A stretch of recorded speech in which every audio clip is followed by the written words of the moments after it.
On veut le retour aux urnes. On veut que le peuple puisse s'exprimer et puisse décider de son destin.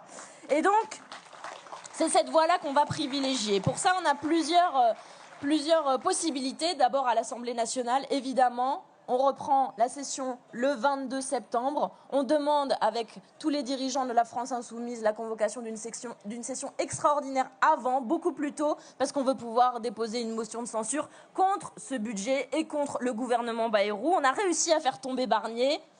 L'automne sera peut-être aussi beau que l'a été l'hiver dernier de ce point de vue-là. Et on sait qu'on peut compter sur personne, évidemment. J'ai mentionné le Parti socialiste. Je dis quand même un mot du Rassemblement national, qui continue, je le sais que c'est le cas dans beaucoup d'endroits là où vous militez, qui continue de se faire passer pour un opposant, qui a refusé, je le rappelle, de censurer 8 fois le gouvernement Bayrou. Marine Le Pen a refusé de mettre à l'ordre du jour la motion de destitution de M. Macron, le président de la République, et ils ont reculé sur absolument toutes leurs fausses promesses. La première d'entre elles, la réforme des retraites, vous le savez très bien, ils n'étaient pas dans la rue, ça se confirme, ça n'est plus à leur programme. Et donc, on va mener cette bataille à l'Assemblée nationale, mais on ne s'en sortira jamais sans riposte populaire. Et là, cette fois-ci, cette année, on a de la chance. Parce que l'agenda de la rentrée est quand même relativement plein.